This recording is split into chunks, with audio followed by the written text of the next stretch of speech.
Bienvenue dans ce décryptage des toutes dernières règles du CSE, le fameux Comité social et économique. L'actualité juridique de ce mois d'avril 2026 est particulièrement chargée et franchement, elle redéfinit en profondeur le fonctionnement de cette instance. Entre la clarification des expertises, la refonte du statut protecteur et l'arrivée fracassante des nouvelles règles européennes sur la transparence salariale, on a beaucoup de matière sur la table. L'objectif aujourd'hui, c'est de rester totalement impartial et de décoder ensemble ces décisions de justice, parfois un peu denses, pour en tirer vraiment l'essentiel.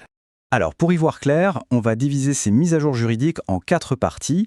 D'abord, les limites des actions du CSE, ensuite la protection et les devoirs des élus, puis les nouvelles règles sur les élections, pour terminer sur les négociations et la transparence salariale. Allez, c'est parti. Premier chapitre, les limites des actions du CSE ou comment définir précisément les frontières juridiques de la représentation du personnel. Commençons tout de suite par une question très concrète qui pique souvent la curiosité. Un syndicat a-t-il vraiment le droit de diffuser librement des données stratégiques du CSE sur Internet? C'est une vraie ligne de crête entre la liberté syndicale et le sacro-saint secret professionnel. Eh bien, la Cour de cassation a tranché le 1er avril 2026 et c'est un non catégorique. Publier sur un site syndical des informations ultra sensibles, comme des chiffres stratégiques ou des noms de clients, c'est ce que les juges appellent un trouble manifestement illicite. Concrètement, les membres du CSE sont tenus à un devoir de discrétion absolue. Les fameux PV de réunion, ils n'ont vocation à circuler qu'en interne, dans les couloirs de l'entreprise. La liberté syndicale est essentielle, c'est certain, mais elle s'arrête net là où commence la confidentialité des données sensibles. Et ça illustre brillamment un autre principe d'une rigueur absolue, issu d'une décision du 18 mars sur le droit d'alerte. C'est fascinant, parce que tout se joue littéralement à la minute près. Pour que l'action soit recevable par un juge, il y a une condition de présence immédiate. Le salarié concerné doit impérativement faire partie des effectifs à l'instant T où la justice est saisie. Si le licenciement est déjà prononcé, ne serait-ce que depuis quelques heures, l'action devient totalement irrecevable. Le timing fait toute la loi, et l'employeur doit pouvoir prouver l'heure exacte de la rupture.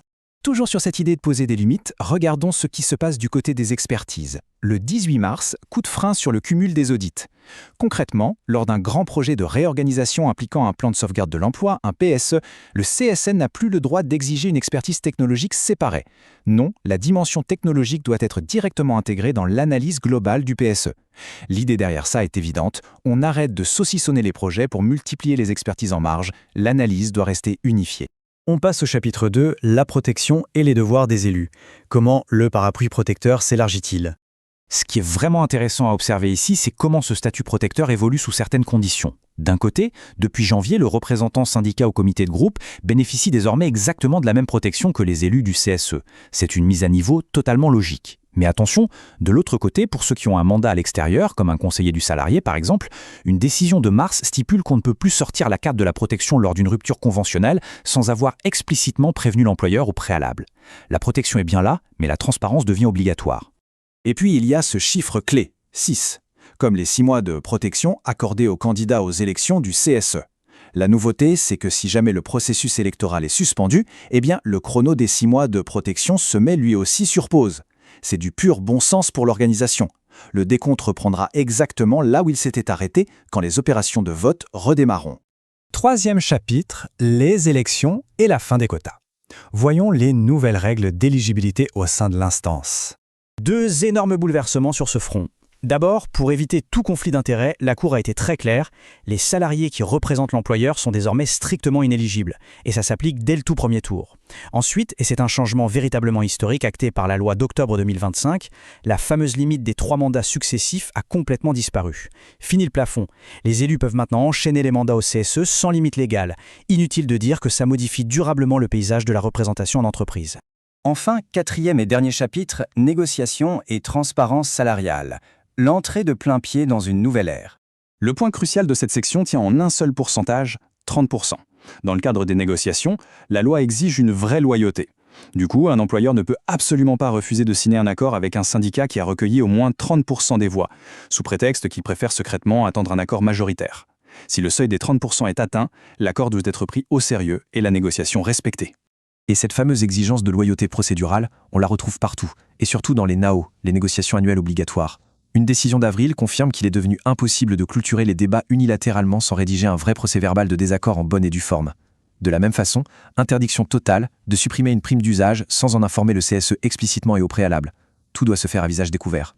Et en parlant de visage découvert, voici la transformation la plus massive à venir, le projet de loi transposant la directive européenne sur la transparence salariale. C'est un changement de paradigme en 3 étapes qui redéfinit le recrutement de A à Z. Étape 1, les offres d'emploi devront afficher publiquement une fourchette de salaire, fini de postuler à l'aveugle.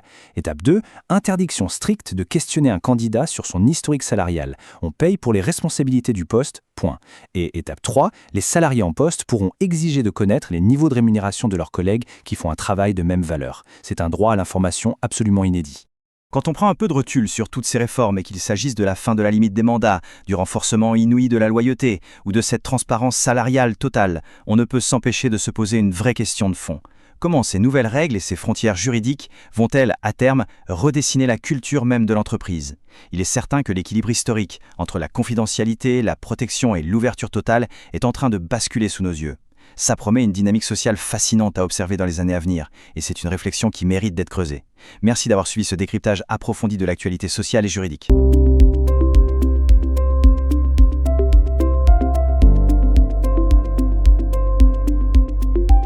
Propulsez votre avenir avec Synergie RP. Découvrez une nouvelle vision du conseil et de la formation stratégique. Scannez ce QR code dès maintenant pour accéder à nos programmes exclusifs et un accompagnement sur mesure.